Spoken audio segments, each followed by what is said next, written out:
Okay, here I go. Yeah. Abandon ship. Everyone look busy. We're live. Okay, here I go.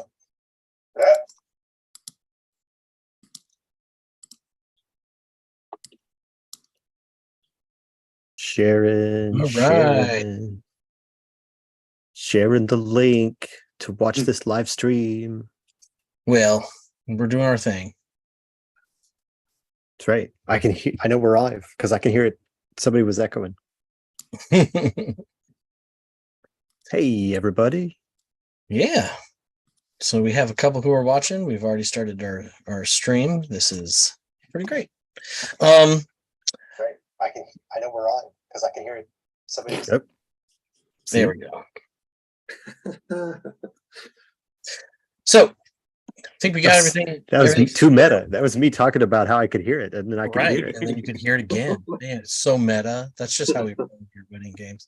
All right. Well, this is our live Q&A and our kind of end of campaign wrap up. So doesn't look like we have anyone in right now, but we are also recording this. It will be available on our YouTube channel later. But hey, I'm Brandon. I'm the business director, co-owner of Wet Ink Games, and this has been an absolute blast of a campaign. But I'm going to let everyone else introduce themselves as well. I'm going to go to Matt. I'll go last. Oh, you could go to me. Hey, I'm Matt Orr. I'm the other half of Wet Ink Games. I'm the creative director. Yeah, this campaign has been a solid rockin' time the whole time.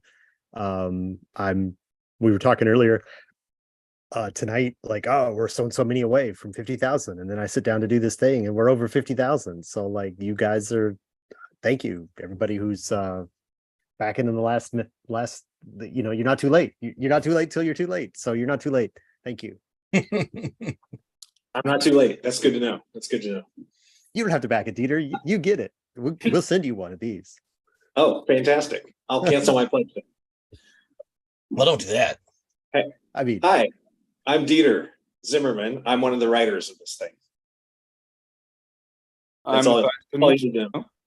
Oh, sorry. No worries. I'm Matthias Benici. I'm the graphic designer on the project and many of the Wet Ink projects. That is true. Many Wet Ink Games projects. Yeah. Told you I'm going to keep you busy until you tell me to stop. I'm all good. All right. And I know Sam Brick is going to be joining us. He's the artist for Garbage and Glory. He's going to be joining us sometime. I know he's already told us that he will be on the call. If he is having any difficulty, I'm sure he'll let us know. Yeah, as Matt has already said, Garbage and Glory has been an absolute crazy campaign. But overall, I think one of the things that I wanted to at least hit on at the very beginning of this was just how crazy of a process it was from where it came from. So last year at Origins, Matt and I, we've talked about this on a couple of our QAs before. We like to go around to different, to go see the different artists who've taken the time and the expense to come to various conventions and see what they have and see if there's, styles or anything that we either have an upcoming game that it would match or something like that, or at least just even network and make contacts with some of these awesome artists. And at Origins, I walked around a little bit on my own, and I went back and I was like, "Hey, Matt, I want you to see this guy." So we later had gone back to his booth, and I was like, "All right, oh, he's actually coming on! Ooh, ooh, ooh! Oh, you guys talking about me? We're talking about you! Oh gosh!" Hey, Sam. Yeah, but we were walking around, and I looked at I was like, "Hey, this is the booth I was telling you about. Look at this stuff. Like the style's really, really cool. I like what he's doing here with all these pictures of campsites that he has, and Matt was like, yeah, this is really, really neat. And so we start talking to this guy. It just happened to be Sam Brick, who has this joined guy. us. That guy. And we were like, we really like your stuff, but we don't have a game for this. And then we're like, okay, well, hey, we'll talk to you later. We kind of like told him a little bit about our company. And as we were leaving, I turned and he had these stickers of these raccoons. And I was like, oh, and Matt goes, yeah. And I was like, that's the game. And so we start chatting about that a little bit.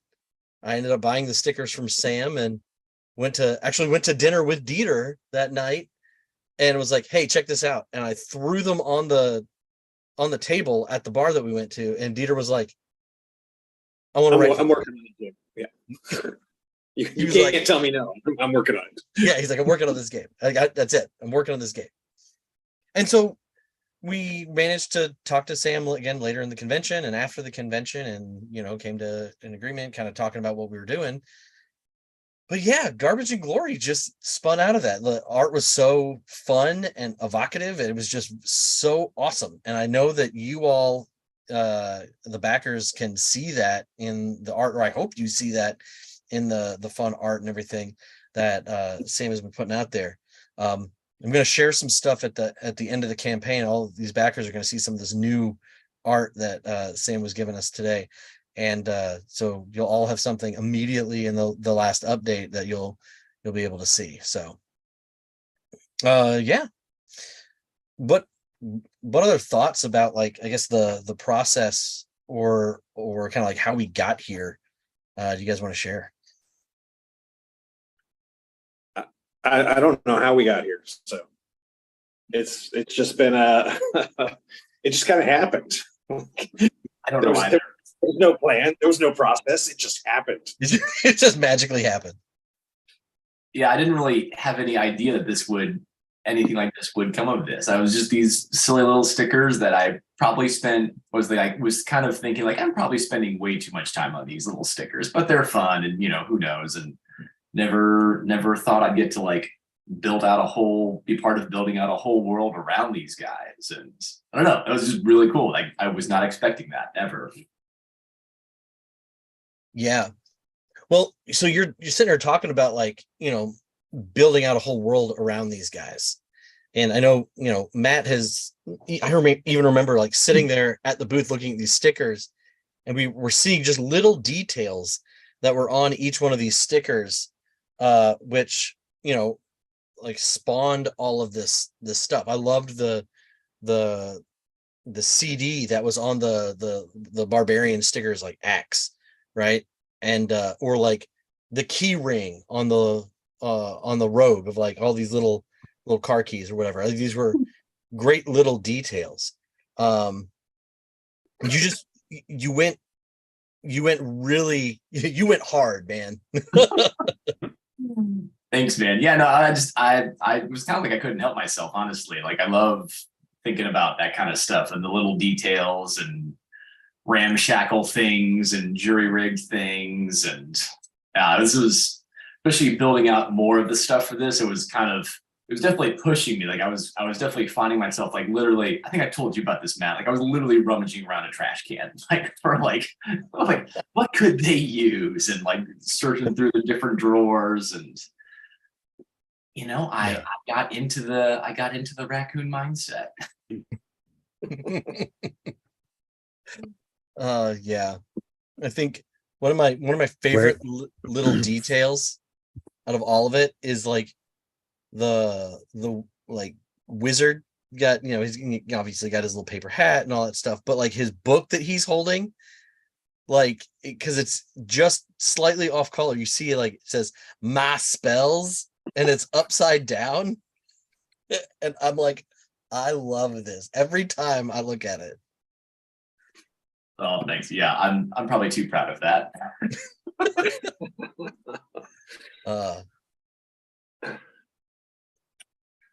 Yeah.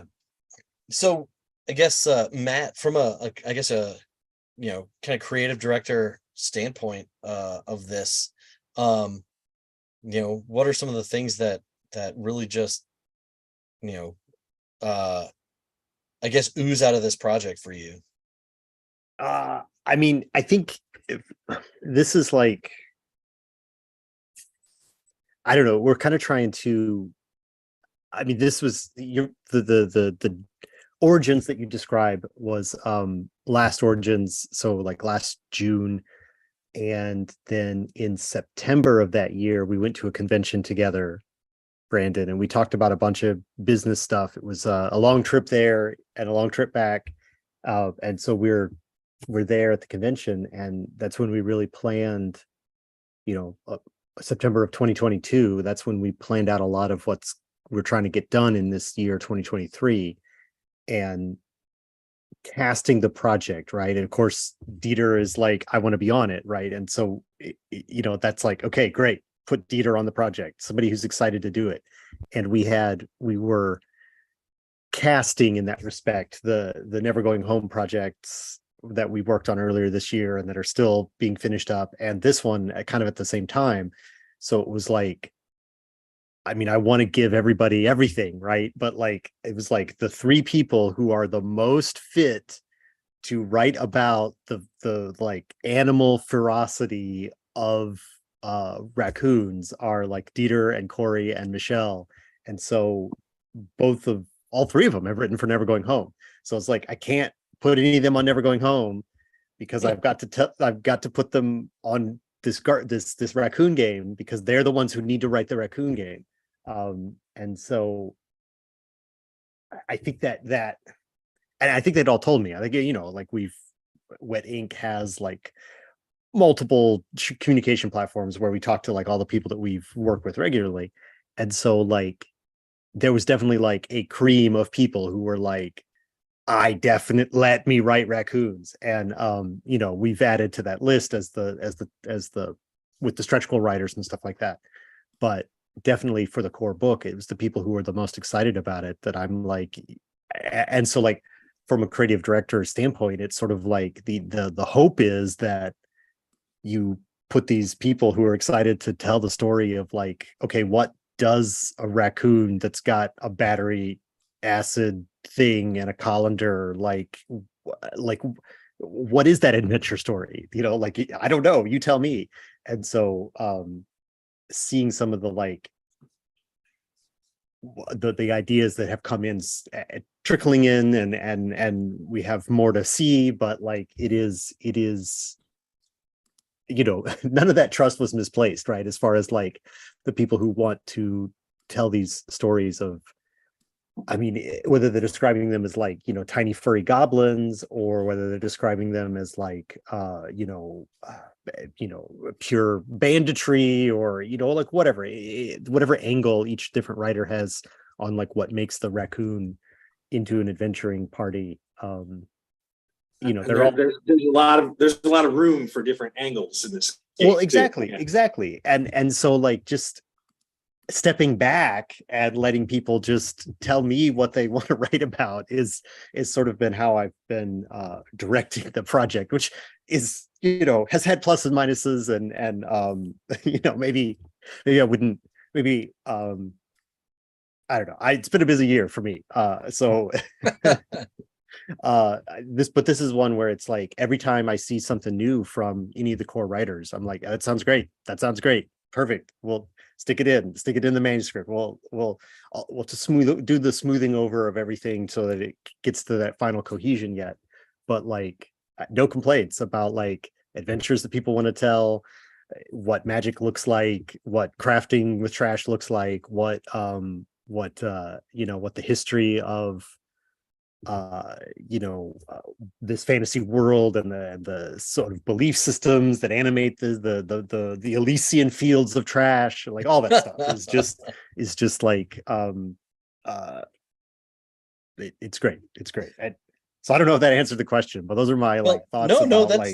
That's great. It's controlled chaos the way the whole project has been, right? Like, well, that seems appropriate for raccoons. Well, it does. And I think like, because this is such a project where, like Wet Ink has done before, where it's like, I mean, we technically commissioned art, right, from Sam. We'd like to see a bunch of this stuff, but like, I'm not telling him, you know, more cowbell or anything like that. He's on, you're on your own. Sam's on his own for this. So like it is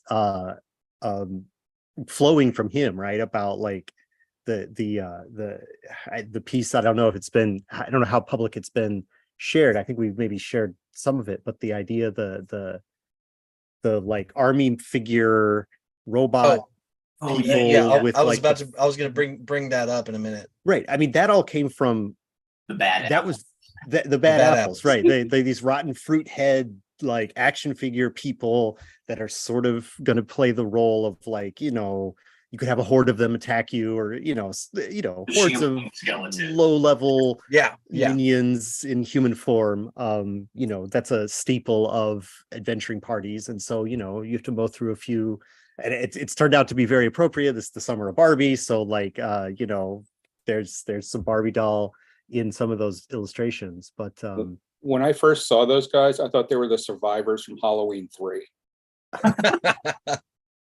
That works too. No, this. Here actually, what I'll do real quick. what I was just to finish my thought is like this comes from Sam. So like we're just trying to catch up with like the whole project has been in a lot of ways catching up with this like pure vision that Sam has of like how to make this game look a certain way and feel a certain way. And the direction that we've done is like we need monsters. Sam provides monsters. We need adventuring scenes, and Sam provides the adventuring scenes. Like it's just the barest amount of direction, and all the rest of it has been from Sam. So getting us writers to catch up with him is really where this has come from. So Matt, Yeah, was I mean, look at talking these about guys. Yeah, the bad apples, right? Mhm. So these are some Gosh. yeah, these are some of those characters, right? Like the hodgepodge together creatures out of your robot or your doll, your wrestling figure or whatever, and like scraps, and then like this kind of living material that's on top. Like what made these amalgamations? Where do they come from? They're, These like are Toy Story zombies. right. Mhm. It was just amazing to see when this was delivered. So we actually have a question in chat. Ooh. Grey Kitten was asking, what are some of the things that came out of making this game that surprised you? I know we kind of hinted on that a little bit. Matt, you had mentioned as we're going through this, a lot of this is just like pouring out of Sam, and then we have a dialogue of some of the stuff like, oh, it'd be really cool, and Sam's like, oh yeah, look at this though, and like it, and the Goose Dragon is one of my absolute favorite things ever. Like I was talking about that the other day, but one of the things that surprised me was as Matt said, bringing the people who are passionate about this project just from the get-go on. Even a lot of our stretch goal writers, like normally when we approach people and say, hey, we have this project, it's coming, would you like to consider writing on this? Before we even started, when we started just like showing art, we had 5 or 6 people already reaching out to us and say, I would love to work on this project if you are going to be looking for stretch goal writers, which was fantastic to see because they were already excited about it. But again, the passion that people had for this project and seeing how the conversations evolved. For example, we talked, Matt mentioned the garbage, because we were looking at stuff originally. We're like, we love this. We don't know what we're going to do with this garbage. And that was just a conversation that just kept going in our chat about, oh, yes, the garbage should be the treasure. They should be able to find this stuff and then. I remember you pretty much you had the title of the game already. Yeah. You were like Garbage and Glory. I don't know what it is, but that's what it's called. Right. So, right. So we had to figure out how that worked. Exactly. And we had the dialogue. And that's the thing I think was so surprising because it felt so fluid and organic. It was not. None of it seemed forced. It was just like, yes, that's where we're going. I mean, I think we had the title down, or at least that arrangement, honestly, that first Origins probably. Yeah. like some amalgamation of that. And so I don't know, yeah, how it's all come together has been like, yeah, there's been like a lot of ideas like with my art, and you guys just kind of take it and like expound on that. But even just diving into this world, like kind of chatting with some of you guys back and forth about like how this world works, how's the story being told, and like what's the raccoon's viewpoint, there's all that stuff. I don't know, it's been really cool. Like yeah, like there's been a lot of ideas flowing out of my head, but like it's like you guys have been like right there too, and like helping like shape some of these ideas. And I don't know, that's been really, most of my work is not, you know, on a team, like it's just me doing stuff. So working with people who are like also dishing it out as well, just as much, is like, it's very, very inspiring. Matt Orr, real quick, I'm gonna I don't know what you're doing. I don't. yeah. So Matt, again, he's my business partner, brother-in-law, and we love playing games I together. was literally at his house earlier today. Right. I just fed him. But there's a game that we play at family occasions a lot. It's an old Steve Jackson game called Mana. Oh yeah. And it's a boasting game, and it's a set collection game. It's very simple, but we absolutely love that game. And you know, we were coming back from PAX, I think, last year, and we were like, oh, it would be really cool if, you know, the in Garbage and Glory, if we could have a boasting mechanic like that. And it was spawned from one of Sam's pieces of art. I'm going to share it right now, and I'll actually post this in the update later. But you know, it's this piece right here where you have these raccoons in this trash pub. You know, they're this is the inn that they're, you know, hanging out, talking about their adventures, right? You know, you have this bard sitting there, you know, singing about the exploits, right? And they're, you know, hanging out, eating their you know, Cheetos and Ecto Cooler. You know, and I love this this concept of these critters are just sitting there boasting about like what they've done, right? Whether the truth is that they went and they raided the trash bin and they got some snacks, versus whatever happens, it doesn't matter. They don't let the truth get in the way of a good story. And so we've kind of tossed around the idea that the what you are playing is the legendary epic tales that these raccoons are telling. And throughout the course of the game, you can either up the difficulty or what you can fluctuate that in order to get more glory and boast about what's going on. And that was one of those ideas that I thought was just so much fun, that kind of was flowing from Sam's art and some of those organic conversations. Yeah, I think that original idea came from Dieter, about how to incorporate that boasting sort of idea into it. It was like, how do we you and I talked more recently about Nanook. It's kind of weird. I know some of the early stuff we talked about, like kind of the game exists almost like on like, it's like on 4 level. This is like too much. This is too much. So I keep this short, but like it is a spoof of fantasy adventuring kind of games. So it is operating on like some of your, the players know what quote unquote kind of game this is, because it's dealing with some of those same tropes, right? So that's one level in which it's operating. And then also it's telling a story about raccoons digging through human trash. So it's like, it is on one level, like a completely quote unquote normal world in which there's actual trash and actual raccoons and stuff like that. But then it's like, that's where it really gets into the stack, where it's like, okay, but it's not really a normal world, because like it's magical raccoons having fantasy adventure trash, and like maybe the pile of trash is sentient and is possibly their god, like depending on their interpretations of things.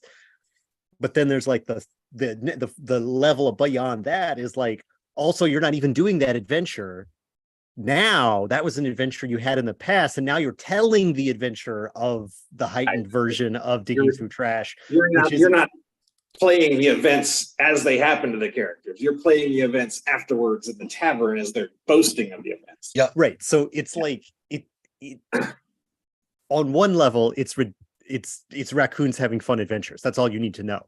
But like, if people are like, but is there really magic in this world? And I'm like, at what level are you talking about? Because like maybe at the bottom level, no, it's not really magic. It's a guy with a battery and a lighter, a raccoon's figured out how to turn on a lighter. That's it. But like at the level in which you play, which is the boasted version of the heroic adventure that's based on the actual trash, yes, absolutely, it's real magic. Absolutely, it's real magic. Right. So like, I don't know, again, I love the idea, and it just adds so much mystery to it as well. Like it's just, I mean, it doesn't get much more fantasy than that. Just like the mystery and like the legends and like what's really going on. Like, how does all this work? And yeah.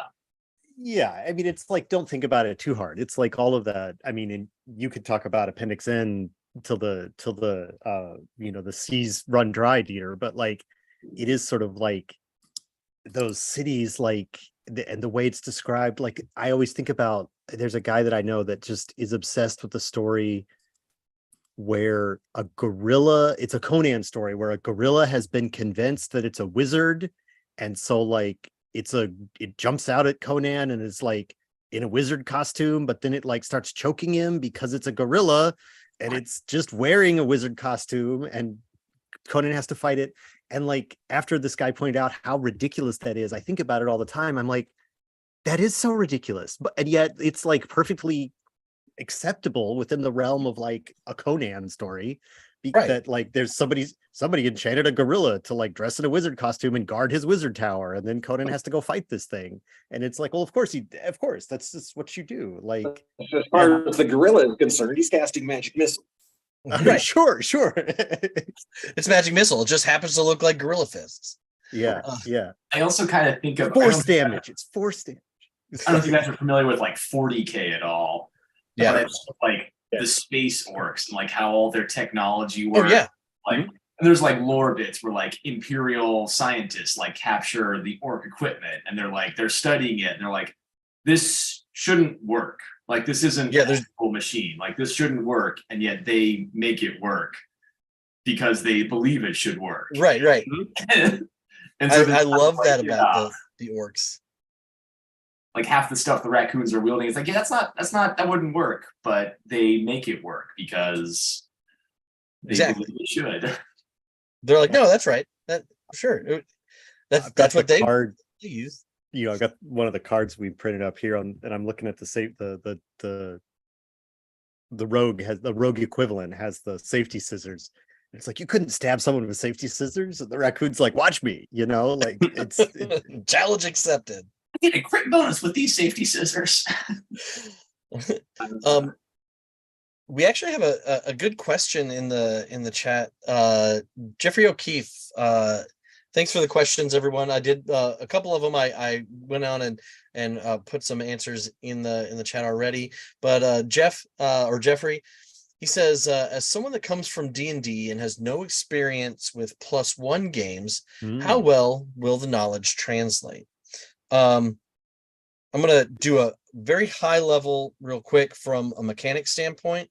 And then we'll talk about lore and story and mechanics and all that. But from the mechanically, if you've played pretty much any RPG ever, the +1 system is not going to be a barrier for you. Like, it is not a super complicated system. We've used the core of the +1 system for our family-friendly game, Heckin' Good Doggos.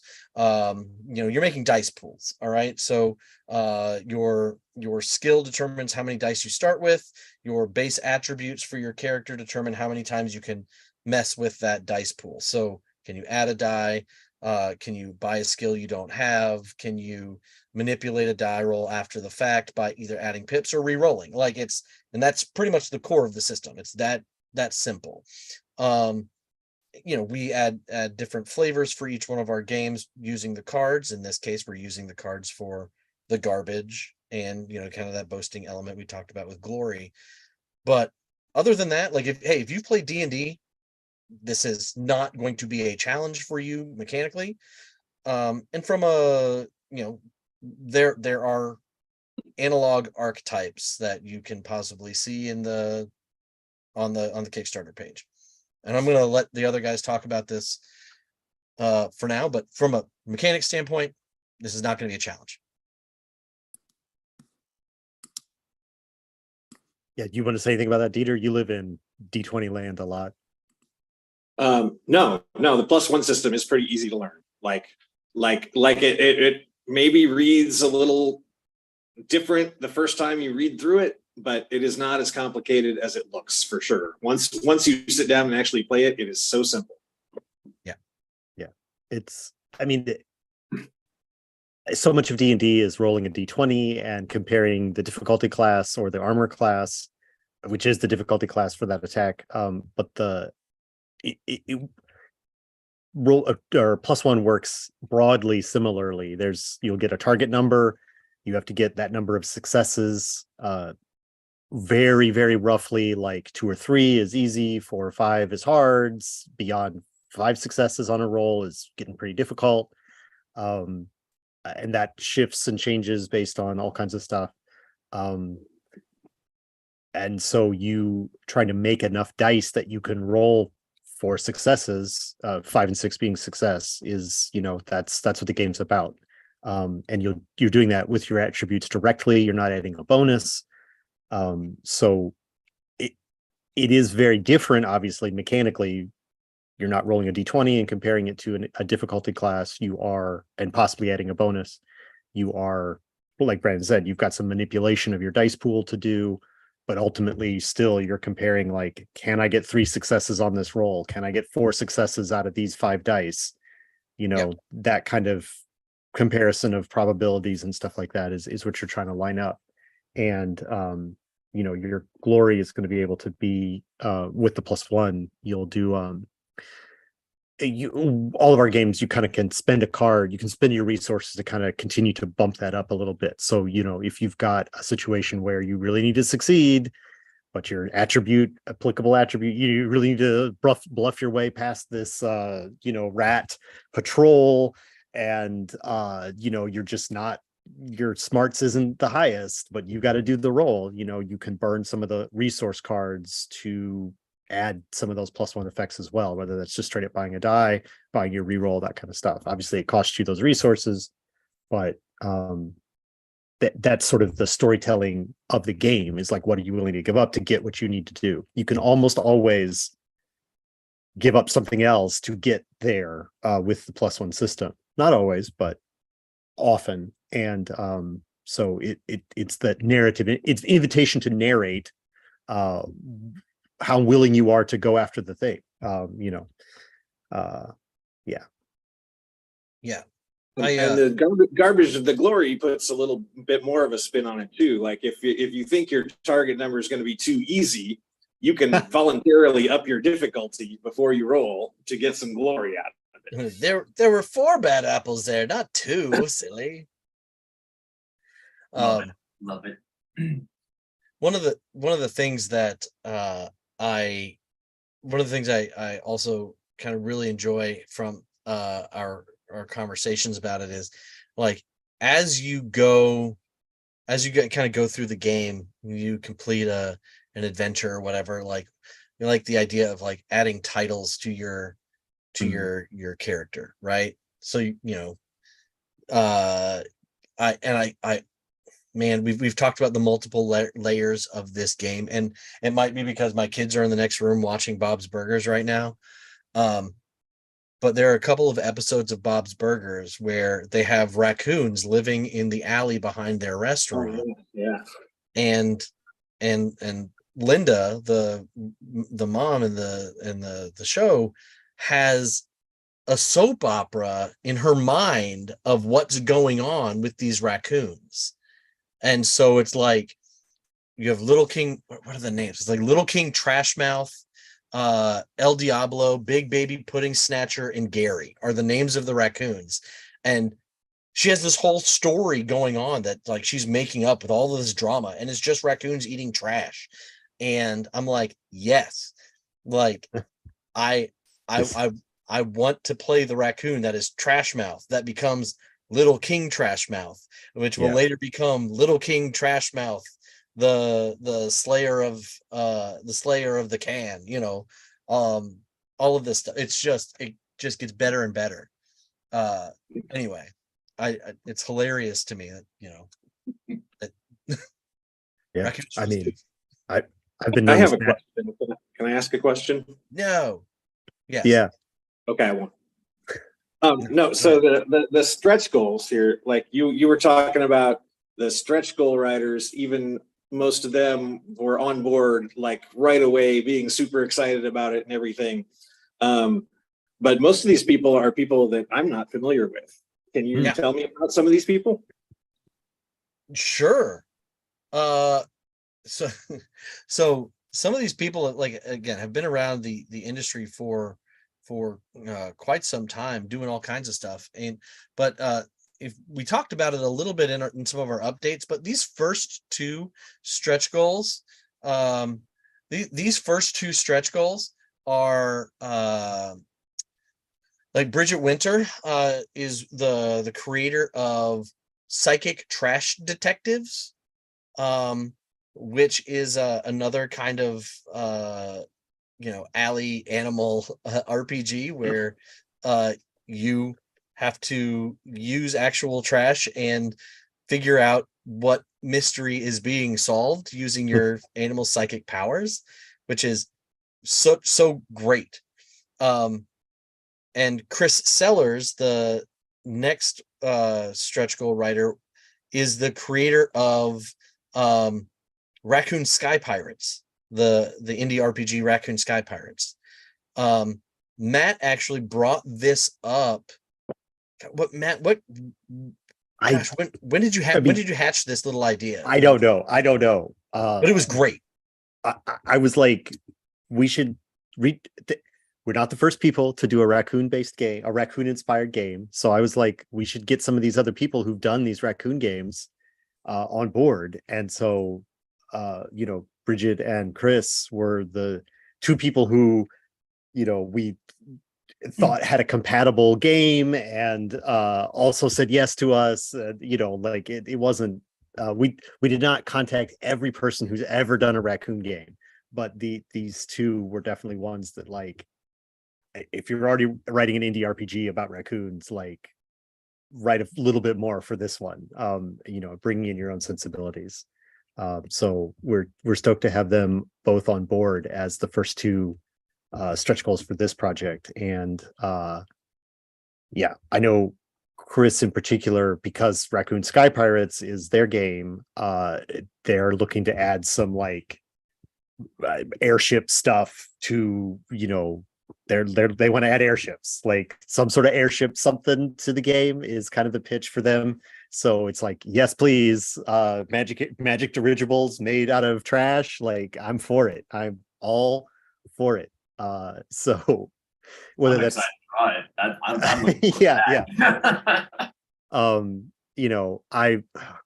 I mean, so much of my like career has ended up being like just regurgitating all the cartoons I watched as a kid. But like Rescue Rangers, they had like a bleach bottle and like an inflated balloon, and that's how they got around.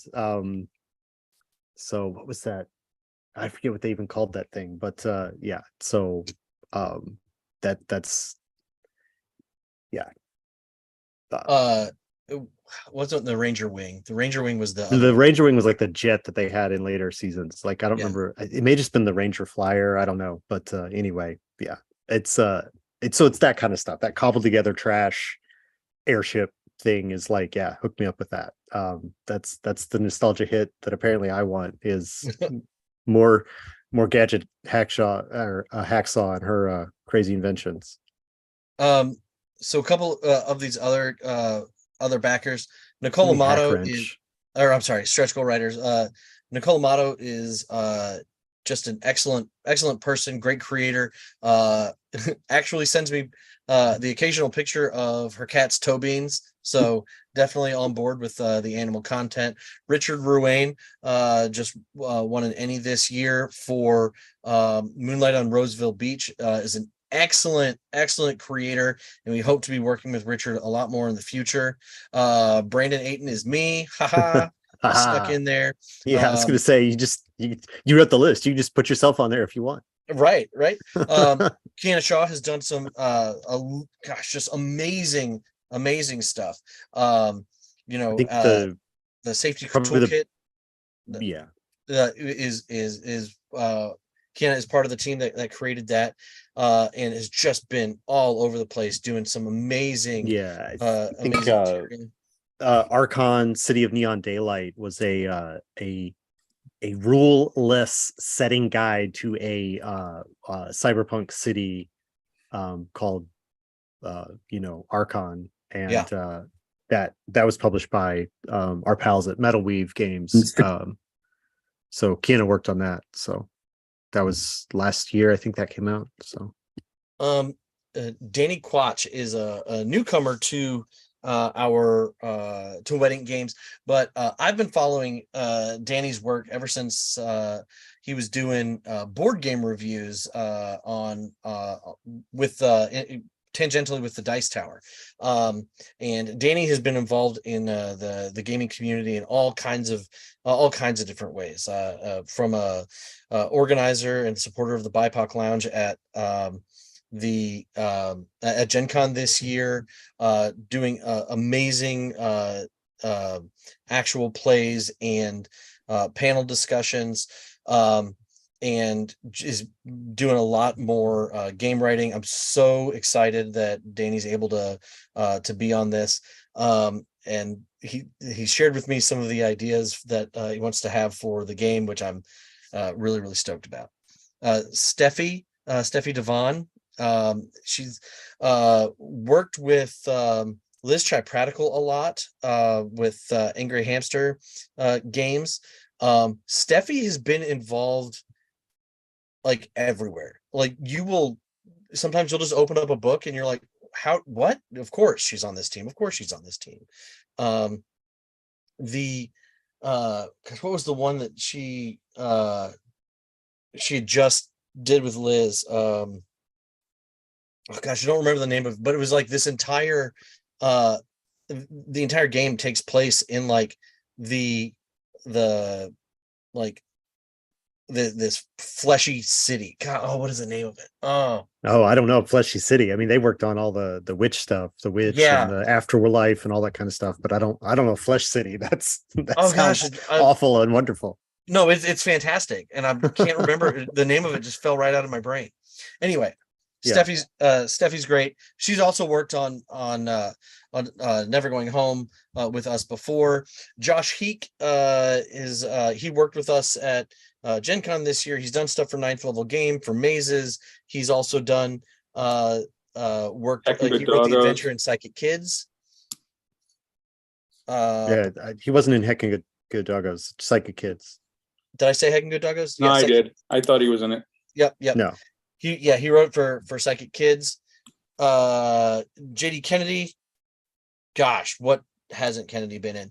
Worked a lot with Werewolf was maybe the most recent Werewolf thing also done that they were promoting. Transformers for Renegade, My Little Pony, My Little Pony, that whole Renegade thing. Yeah. They worked on all of that. The Gloomhaven RPG, Kennedy's been everywhere. Yeah. Allison Sybee, one of the things Allison has again been everywhere, but the thing I am just floored by that Allison has done is the Shield Maidens RPG. Allison created and wrote Shield Maidens, and it's phenomenal. Check it out. It's Viking shield maidens, like futuristic Viking shield maidens. It's awesome. Shorang Biswas has been on he was on the team for Avatar: The Last Airbender from Magpie, and been all over the place. Dominic Dickey has been on most recently was on the team for the Citadel, the D&D Citadel book. Oh, Journey Through the Radiant Citadel. Journeys to the Radiant Citadel. I was like Vibrant Citadel, Radiant Citadel. I mean, that's the name of a book. Yeah. I think, yeah. Adam Seitz has done this actually. Adam came recommended by Dieter, and we got to meet at Gen That was Con. one that I recommended. Adam is a Emmy award-winning author, part of the team that wrote One Night Strahd. Yes, All right. and Is that like what? That's not like One Night Alternate Werewolf, but with Strahd, is it? No, it's like a re-envisioning of the Curse of Strahd. So that you don't have to play One of those 35 things sessions. You just have to kind of see it to understand it, I think. But Okay. and then Doug Lewandowski, co-writer of Kids on Bikes, as well co-writer as Kids on Bikes. That's Home, which is coming out from Wedding Games later this year. Doug's been trying RPG with Julian Yonsu Davis. and we've got 12 Yansu minutes to Julian. go. 12 minutes to go to get another 1,000. We do it. And then we get Bob Brinkman on board, who's done a lot of Dungeon Crawl classics. Yep. All right. Dungeon Crawl. Yeah. So yeah, So 1,000 in 12 minutes. Can we do that? So don't Dieter, know. did I answer your question? possible. Yeah, Yeah, very thoroughly. You answered my question. Thank you. Yeah. Uh, Hey, before we hit there, like, I don't know if we want to turn, like, Matt, you haven't said much, you gotten to say much tonight. You've been on the call with us. Do you have a particular thing that you would like to say before we get to the end here? I mean, you're going to be looking forward to digging into it. Honestly, there are days where I'll come home and there is a million pieces of artwork to look at. And I'm just impressed every time I see something new or something a little bit more refined than it was last time. Like I started with the logo and the group shot so I can make that one small poster for Gen Con last year. And just working with the artwork and just, it's so whimsical, so much fun. You know, I said it when Brandon first showed me the artwork, that was more than a year ago. I was like, this is the Rats and Nim on crack. I just love it. You know. That's the I love hearing that. You know, it's just it tickles me. I read Miss Frisbee and the Rats and Nim like 100 times when I was a kid. oh yeah. So this was just wonderful. You know, and I keep looking for new fonts or new things I can add for the book so that it matches the artwork and gives that whole feel throughout.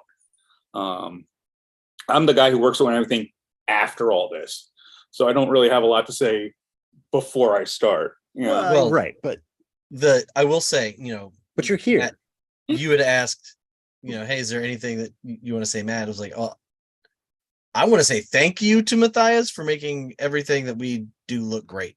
Yeah. Like that's a huge thank you. Actually, you know, I think there was a conversation, you know, going around on some social media, and I think it is a point was raised. And actually, Matthias, I think you may have actually raised is this in the thing dialogue. Matthias posted? Yeah, about like, hey, you should credit your graphic designers. I'm like, absolutely, you should credit your graphic designers. They're part of the creative team, and for that to even be a question to me is astounding. It is a very big problem in the industry for graphic designers. It wasn't until maybe a year and a half ago that Board Game Geek put a graphic designer section in. Yeah, it's absolutely dumbfounding to me. You know, But I love working with you guys. I have so much fun working on these projects. Like Psychic Kids, I just went full on with. Oh yeah, that book is full on. yeah, You know, it's great to have someone, and especially even something like we look at the heading, like the Kickstarter image, and like when we were like, hey, can you mock something up, so we can put it on Kickstarter, and you were like, oh yeah, by the way, I put a whole bunch of trash in the background, and I was like, oh my gosh, you did, and it's just like that pastel purple, but like there's like food container wrappers and everything. It's great. It's just amazing, and I look forward to seeing just like some of the textures that are used on the page, and as we go through. But if we don't have like a greasy burger wrapper texture somewhere in the book, we've done messed up. We've done something wrong. Yeah, that's gonna be wonderful. Like, third edition, like they can buy a copy, and we'll like go out into an alleyway and just like drag it and like. Yeah, we can get the authentic copies and just like put it in a mud puddle and drive over with a bus. Okay. The scratch and sniff version. That's right. The first 100 people get like our burger wrappers stuffed into the book before we send it to the. We were joking. We're gonna have a burger eating party where we get the wrappers for all of these. Oh, sure. Peter and I will live stream that too. I like food eating contests. Yeah. I do think. What were you saying, Brandon? At Gen Con, we were talking about how, like, oh yeah, next year when we have Garbage and Glory, we need to have like a big metal trash can, and then it's just like full of wadded up character sheets. Yeah, it's just great. Like, oh yeah, by the way, here you get a free character sheet. Like, yep, get one out of the trash. Pull one out of the where trash. they are. I think it's a fun idea. But then somebody had a dumpster, so like, there was a dumpster, and like, what? There wasn't someone ever in that possum costume, was there? There was just like, there's someone in a possum costume and a raccoon costume in a dumpster, which was great. Because I never saw anyone actually in the costumes. I just saw them like hanging up, but like, yeah. So we've already failed to beat them. So, we know where we have to escalate. That's right. Actual possum. Yeah, that's right. We're partnering. Come to the Wedding Games booth. Get rabies. Free rabies with every purchase. All the copies are pre-chewed. I mean, I would happily have a copy on my shelf that was chewed by actual raccoons. Oh yeah. Way more valuable. We could partner with like a rehab place and get them to pre-chew some copies of the book for. I mean, that's actually, I like that a lot. That's incredible.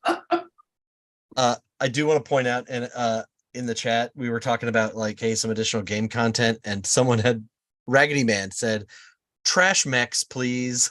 It's just all the styrofoam pieces from the old school Big Macs. Oh gosh, I love it.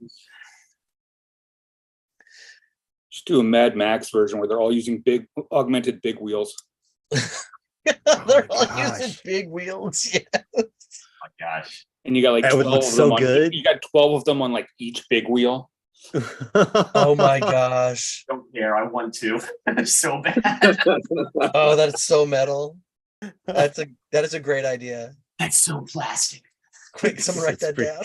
You could do the Akira. You could do the Akira pose with just trash goblins. Oh my gosh, I love it. Sorry, Trash Josh. Mayhem in the chat says, always love unique game concepts. Definitely looking forward to all the Trash Panda glory. Yeah. Thank you. Yeah, we had so much fun. Okay, 4 minutes to go. We're at 50,937. Pretty good. Yep, it's pretty solid. crossover with the Crash Pandas game. I'm not familiar with the Crash Pandas game, Gray Kitten. I heard about this at Origins. It's like a the car. It's like a board game, but the raccoons are trying to drive a car. I think I think each raccoon controls it. Like one raccoon on the steering wheel, one raccoon's on the gearbox, one's on the pedals. And you all do actions, but no one knows who's doing what. So everyone. It's like a it's on itch. Yeah, okay. It's like a program action kind of thing. Love this. They're looking to make their names in the dangerous world of LA street racing. I'm going to leave that open. You know what game that can go into? I do know a game that could go into. Nice. You always want us to cross over our games. We should. I was thinking that this should go with Heckin' Good Doggos in some way. Oh, man. I mean, they're definitely already raccoon content in Heckin' Good Doggos. So this is more raccoons. All raccoons all the time. For sure. Trashy and Chrome, Stitcheroo said. Yes. Trashy and Chrome. That's I wrote down Big Wheel Humongous over here. So gosh. we have to have the do for you. Oh, gosh. I'm here for it. I'm here for it. Yes. All right. I love this. Gosh, I think this might be a whole extra setting book or something. Yeah, that's a whole thing, and it's gonna be rad. Ellie says raccoons make everything better, and Ellie, I cannot agree more. Yeah, that's no notes. No notes. Raccoons make everything better. It's kind of how this has gone. What's I don't know. I think Ellie was sharing some of our content on either Facebook or Twitter earlier. Ellie, again, thanks for joining. Everyone in the chat, thanks for joining the chat and having these questions. We are in the seconds countdown. Oh, I've never actually watched a Kickstarter end before. Oh, there's fireworks, Dieter. It's kind of exciting. Yeah, it's the first time we did this. Will we get one more pledge before it ends? I don't know. We have 90 seconds left and we are $53 away from 51,000. So maybe if we get some $1 backers to maybe up their pledge, that'd be pretty sweet. Just saying. Or maybe one person will just pledge like 10,000 without a reward. Yeah, boom, $10,000. Guilty. That's when we would we'd have to partner with the raccoon refuge then and send him some raccoons. I seriously love that idea. Like that's such a great. Please chew on this book.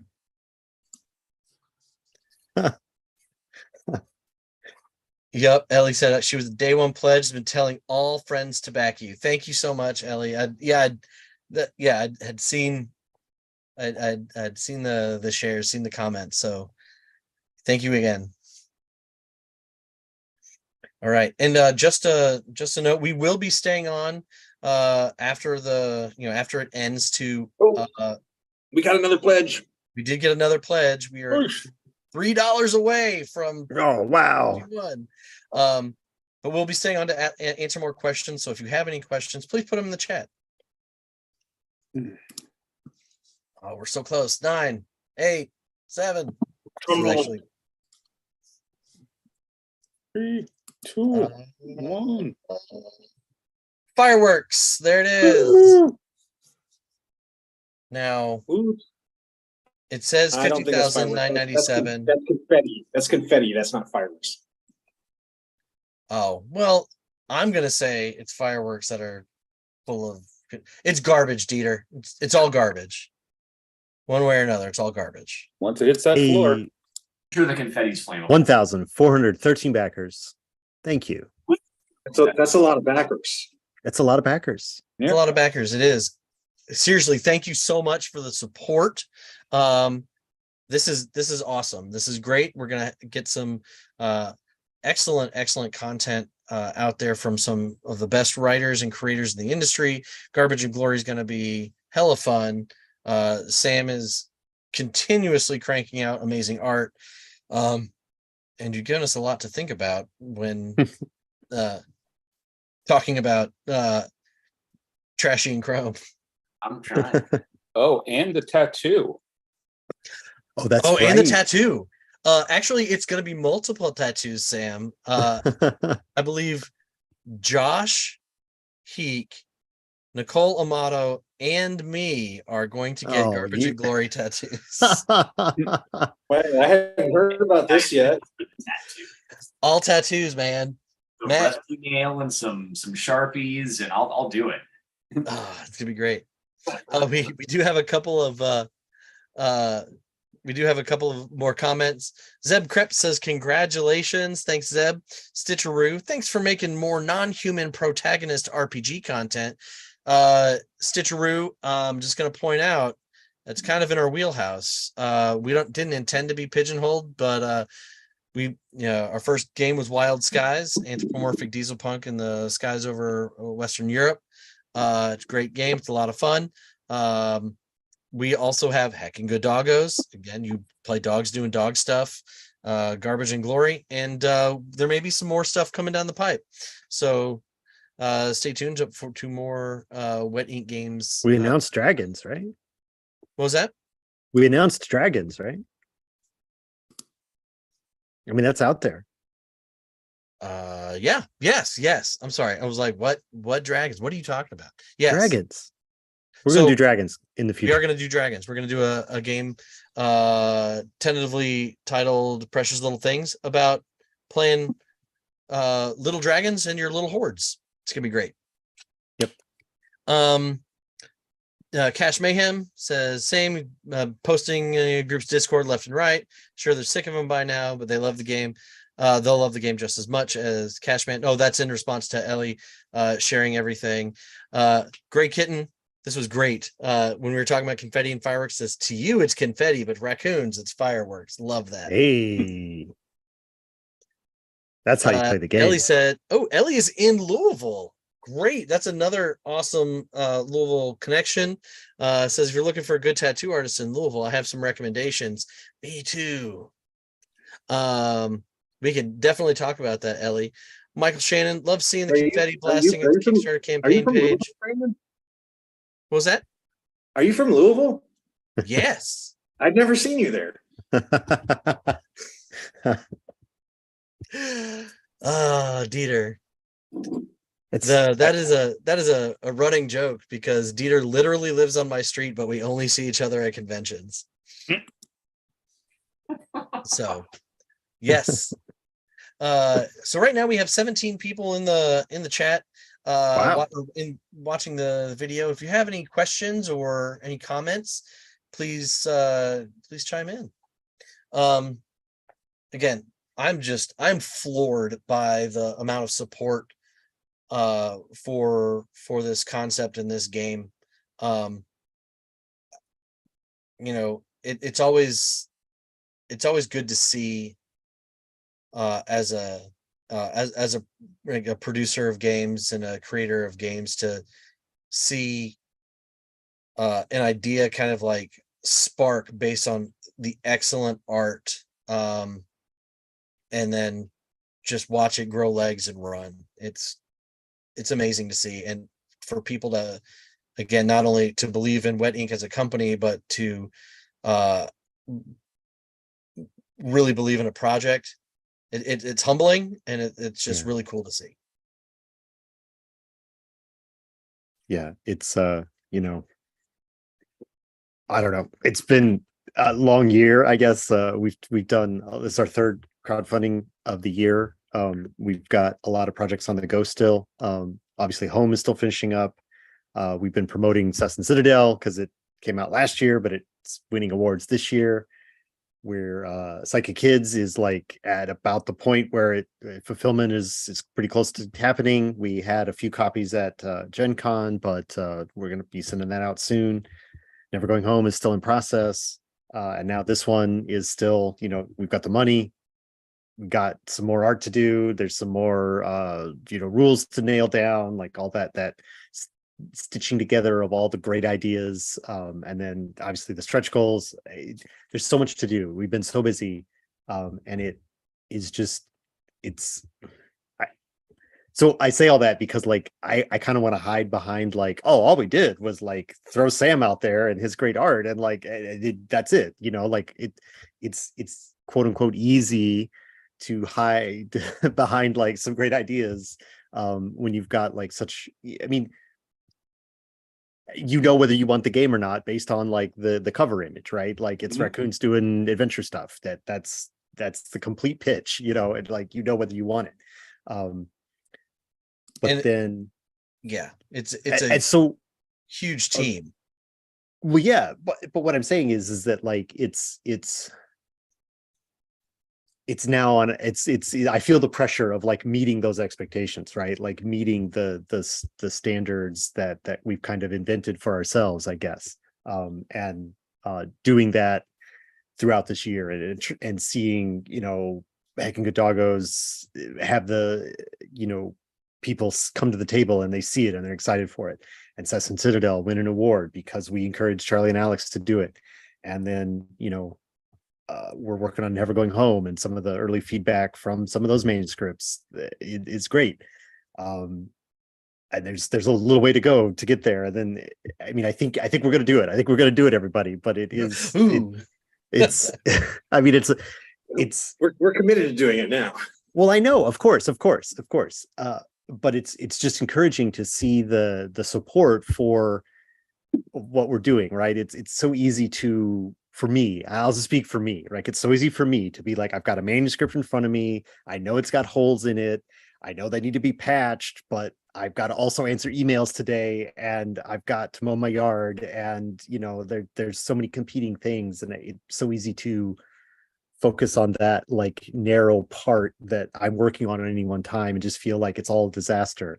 But that's why you don't do stuff alone, right? You get a team of people and you surround yourself with people, and it goes through stages, right? Like you write stuff, and then you edit stuff, and then you lay out stuff, and then you you turn it out to the backers, and the backers say like, you missed all of these mistakes that should have been caught in spell check, and you say thank you, and then you fix those changes, and then you send it to print, and then that's a whole other team of people that are making the book look good, and our fulfillment partners, and there's so many people involved in the process. And so I guess we're doing okay, and I thank you to the backers to continue to want to support us in these efforts, because when Wet Ink was me and Matt redlining each other's writing, each other's writing, and then fulfilling packages in my basement, like it's a different beast now, and which is good. So Omega Matt says, how do I get more info and sign up for precious little dragons, precious little things? That's going to be part of late next year, probably for an early 2025 release. FYI, that's being written by Lucas Zellers, who is doing the Making a Monster podcast, as well as just worked with Hit Point Press for Age of Extinction. Mage Hand Press, not Hit Point Press. Sorry. Yeah, Mage Hand Press. So that's going to be a whole lot of fun. I'm going to check and see, because I know he put it out, but he may have only put it out for like, he's got like a 2-page version of the Dragon game. Yeah, but it'll be a full RPG from Wet Ink Games. I mean, he's going to be developing more stuff in the future. But I think the 2-page version, he either put it on he either sent it to his mailing list, or he sent it to his Patreon. I can't remember how he sent out the 2-page version. He's an excellent creator. Like the Making a Monster podcast, if you've never checked it out, highly recommend that. His content's great. Let's see.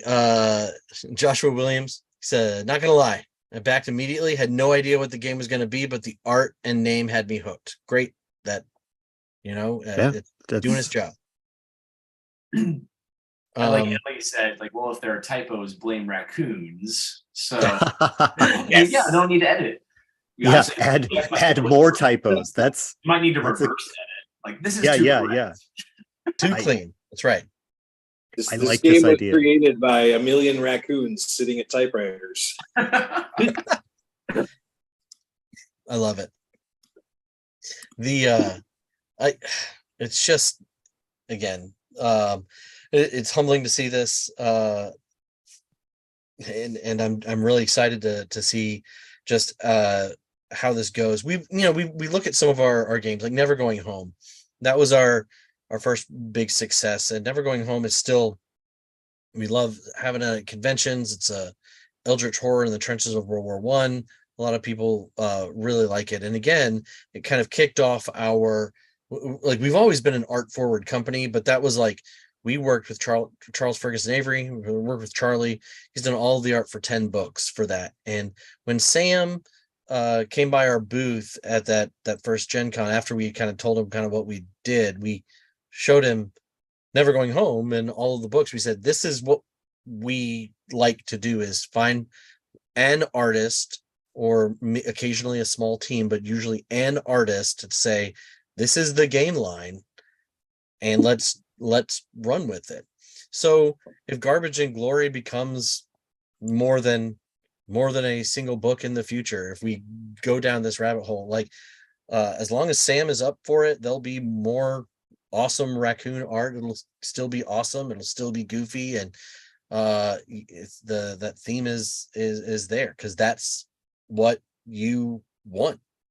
It's what you want to see, as evidenced by the 1,413 backers.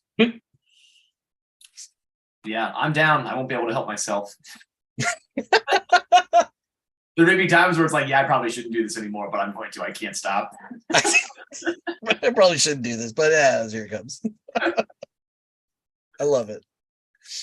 No, yeah, when you showing me like the Never Going Home stuff, I was like, oh man, this is, I don't know, just your guys' ideas already, just looking at the characters and seeing what you guys had done previously with those games. I don't know, it made me, I was pretty jazzed and like pretty excited to get going on that. Yeah. That, and I love to hear that. Again, it goes back to that excitement for a project, right? And that passion for a project. That's how I knew it was going to be so much fun, when like people are coming out of the woodwork to say, hey, I want to write on this project. Or like, like we said at the beginning, when Dieter was like, I'm writing for this game, I don't even care, you can't stop me. Like, okay, let's do it. Why would we want to? Yeah, I wanted to work on Never Going Home before I even knew you guys put it out. Yeah, and it's gonna be a lot of fun. Yeah. I'm looking forward to that. That meeting will be soon. We'll talk about early 20th century design, I'm sure. Mm-hmm. So this is a question that has come up. We've seen, we've had various themes, around the same question. Izzy's painting workshop, will skunks be PCs? We've also had people asking about, will possums be in the game? One of my favorite pieces of art that Sam has done so far for this is a merchant, and it is a possum merchant, and I love that piece. It's so good. There's so many good things about this possum merchant piece. Can't wait for you all to see it. I've shared it on some social media. But Elliot actually said, it's a whole wide world. Other types of raccoons can make an appearance, other kinds of critters, I'm sure. But to, I guess, distinctly answer the question, Izzy, like, there's no plan for skunks, but I'm the kind of guy to say never. But yeah, it's a role playing game, and you could play it the way you want to play it. Right. Also true. Yeah, I don't know that. Yeah, I mean, yeah, never say never. Like we haven't gotten in every pitch from every stretch goal writer, so maybe somebody wants to add skunks. That might happen. But so yeah, I think this one is focused on raccoons, but yeah, the NPCs, or like Dieter said, just use the stats and make it a skunk, you know. No one can stop you. Can I tell you when I had mentioned Danny earlier when we were talking about stretch goals, and he gave me like, 3 or 4 different ideas. He's like, oh yeah, I'd love to do this. I've been thinking about this. I want to do this, and he was like, he threw out the idea. He was like, I would love to write something involving an actual panda that just thinks it's a raccoon, just a really fat raccoon. And I'm like, I love the fact that we can have a trash panda. For whatever reason, it just tickled me all day when I was at work. I would just be getting out of some dumb meeting and I'm like, fat panda. Maybe it's a zoo heist. Yes. Raccoons are trying to free their deity. Oh gosh, I love it. I don't know. Oh, that is one of the adventures that's planned for the book is a wildlife rehab misunderstood as prison heist. And yeah, you got to save your buddy from the raccoons or from the weird trolls who have him in a cage. But the next level is like waking the getting him out of the zoo, because he's the ideal panda or the ideal raccoon. Or you even start with the fact that he's out of the zoo and you have to keep him from going back. Yeah, there you go. There you go. That's good. Man, I also love, Doug Lewandowski had, his adventure Pie Hard, how you're trying to break into a skyscraper to get to the C-suite to get all of like the free snacks. That's his pitch. It's a good one. I was like, I love it. No notes. Yeah. He is a lover of pie. He is a lover of pie, right? I told him that I'm I'm going to make a character that likes dessert named Flans Gruber. Well, there's a comment on the Kickstarter asking if we can have Flans Gruber statted up as an NPC villain. Oh yeah, absolutely. I will. Yeah. Now make sure that happens. Flans Gruber is going to be making his appearance. Which class would you use? Ooh, what class would I use for Flans Gruber? Yeah, we can workshop this right now, Brandon. Jeez. I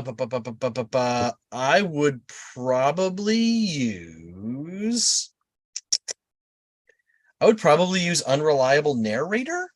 Ooh, all right. Really? Okay. Because he's a skilled performer, and a cunning liar. He uses his charisma to get other people to do the things that he needs them to do. I can see it. Okay. Yeah, I'll buy it. The scenario ends when he hits the floor. That's right. So, Flans Gruber. It's going to be a thing. Oh, and it's a Christmas adventure, right? Oh, of course it is. It takes place at Christmas. You can have an argument about whether or not Pie Heart is. No, it's got to be a Thanksgiving adventure because you have all the different pies. You're right. I don't know. I was gonna say it was Pie Day, but oh yeah, even better.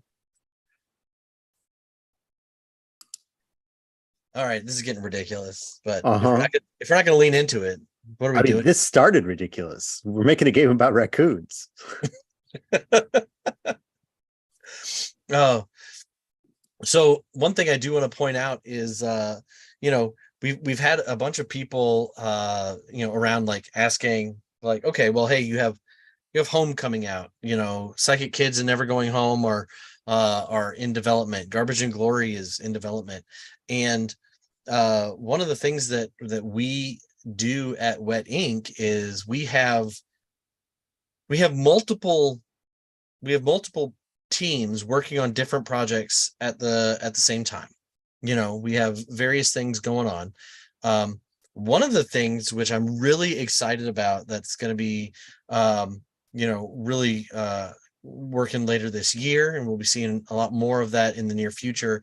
And we mentioned it actually in our last wrap up and showed a little bit of art from that, was 0 Day War, which is a game designed by Matthias Benici.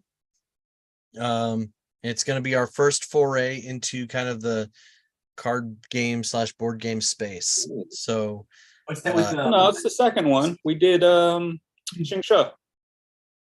it's still that's still more of an RPG with board game elements. That's how I think about that. But Definitely using some of that knowledge, but yes, Yeah. moving absolutely. it forward into the more board game, card game market. Yes. Yeah. But it's gorgeous. It's a really cool world. It's a really cool there's a lot in that sandbox that can come out in potentially in the future, but like 0 Day War itself is just a cool game, really elegant design, I think. And Lucy Shearer has done some amazing art for it already. Mhm. Yeah, I can't wait to talk to her about that art when we do get around to doing the creator interview with her. Like that'll Also be, someone who we met at Origins that year. yeah, 2022 Origins was a very productive year for meeting artists. None of them had anything to do except talk to us. That too soon, man. It was bad for all of them, except it was great for us because then we got to hire them all because we can have very long conversations with them. I was They gonna say were- it's almost all worth it because of Garbage and Glory for me. Yeah, that definitely made it much less of a bummer talking with you guys. Otherwise, I would have been, woof. Yeah, you're like, oh gosh, not doing it. I mean, But- yeah. we don't need to throw Gamma like under the bus or anything like that, but like, was it a better year? Like with because they did this year at Origins, they had the like long artist row, and I don't know much that better. So much better. Oh yeah, all right, It was great. incredible. And glad I thought that was so much cooler that like not only did Gamma listen to the feedback from people, because artists were in 2022 kind of like in a corner in a back wall, whereas this year they had like a whole, like it was like a full avenue of artists, which was great. I mean, we heard from some people at Gen Con that it still wasn't great, but I don't know. That's Yeah, I mean, I guess I don't know any better, but it was much better than the previous year. Yeah. Much better. well, good. Yeah, we have already signed up for our booth for Origins and Gen Con next year. We'll do our reservation for PAX again, I'm sure. So, and we'll be at Gamehole Con this year for the first time, third weekend in October, and then we're gonna also be at PAX Unplugged the first weekend in December. So, Wet Ink Games is I On the will move. see you at PAX. I'll see you at PAX too. yeah. You know, But I coming won't, game I won't see you before then. Dieter, that's not true. I'll find a way. only you knew where he lived. Um, So Zombie XX has it already been asked where the idea for a raccoon RPG started? yeah. It's yes. asked and answered. Yes, and answered. Long story short, Sam's art is awesome. That Yeah. and you can, if you get an opportunity, go back towards the beginning of this, and you can hear us talk about how awesome Sam's art is and his process a little bit, and then he gets on, and we had to quit talking about him so he could, There you go. didn't get a big head. I mean, to retell the story briefly, Sam did a small number of pieces of art and some of the character art that is now part of the Kickstarter, part of the game. He'd just done them, and we walked by and we're like, these are great. Let's do a whole game based on this like small little group of art that you've already done. And that was really the starting point. Was Sam had already done it and it looked amazing, and we wanted more of it. He was excited to draw more of it, and now here it is. It's going to be a whole lot more. Yeah. So we're wrapping up, getting right towards the tail end of this. If there's anyone on chat who has any other questions, please feel free to ask. We'll stay on until about 10:30, but while I'm giving you an opportunity to ask those questions, anyone on here, Matt, Sam, Dieter, Matthias, you have any last thoughts about either the campaign or the project itself? I think it's just gonna be a hell of a lot of fun for me. You know, Yeah, it's great. I go ahead. Oh, I just want to know when we're actually going to sit down and play it. Ooh, I'm I excited. don't know. But once I clear this table off, When are you then getting I'm gonna back make you from come to my house. St. Croix? Oh, I'll be yeah, we back could just in a couple days. All right, all right. no, we'll definitely do it. And you know what? That might actually be a really fun thing to do is, get the, maybe the creative crew involved and say, okay, let's do a live stream or something with the creative team. That could be really fun. Yeah. That would be good. I'm excited to just get working on it. I've, we've been working on it for a while now, but it's super cool getting to see like just, 1,413 people like already back it, like want to dive into that world. And I don't know, that to me, that's really cool. That's heartening. It gives me more fire to keep churning out some crazy stuff. And I'm excited to build this out and have you guys like all get to play it and dig in this trash heap that we're building. Sam, I know I mentioned this earlier, how like one of my favorite pieces that you've done for this entire thing is that goose dragon. You have that piece of like this giant Canada goose, like, looming over like the raccoons, and like it's such an epic piece. And I'm like, this is like,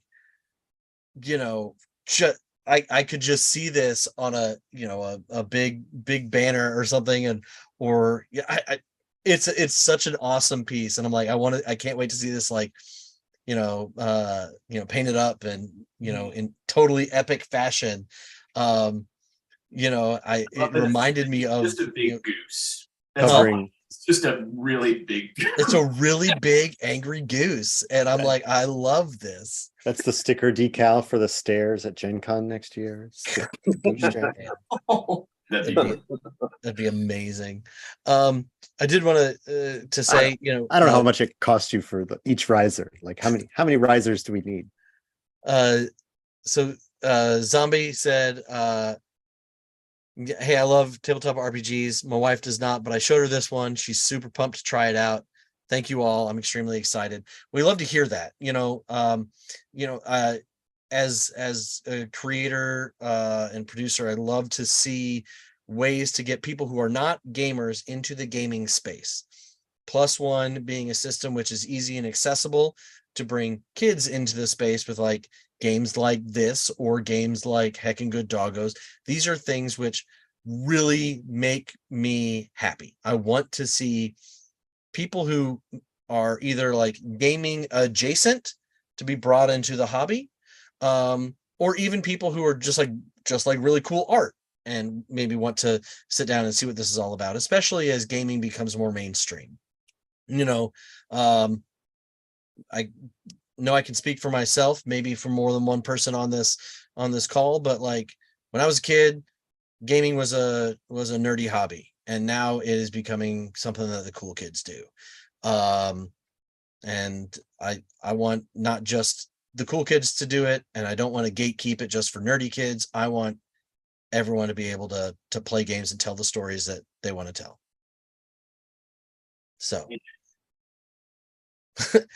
Ellie says that she'd be scared to fight a goose, and she's a human. So oh yeah, no, yeah, gooses are. That's why I just drew a goose. Like I don't need to make it more fearsome than that. Like it's just a big old goose. Scarier than a Canadian goose.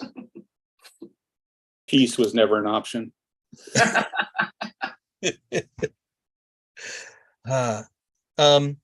So those of you that are on the call, I'll be sending out an update tomorrow with again some additional art and some cool information about the project, and maybe some other projects that we think are also really cool that are ongoing right now. So we've already started getting some feedback from some other creators. Our friends at Bloat Games have sent some congratulations.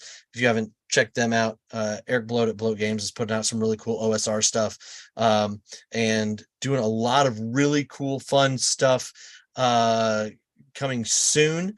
Man, he's been really rocking this series. I'm super jealous of it because it's really fun, really cool idea. The Monster Manual stuff? What was that?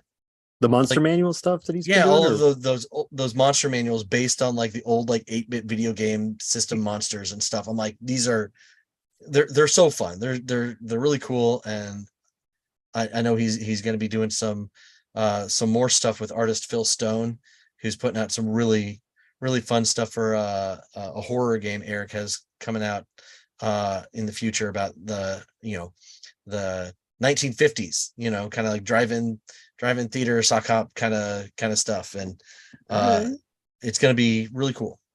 Sounds good.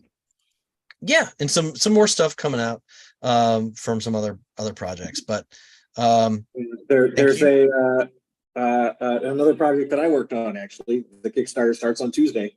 It starts on Tuesday. What is it? Starts on Tuesday. I'll send you the info.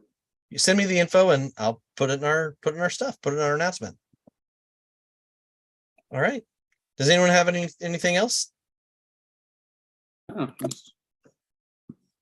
Thank everyone for backing. Thank everyone for hanging out. Exactly. Thank you so much. We appreciate it So much. It's awesome. It's been awesome. All right.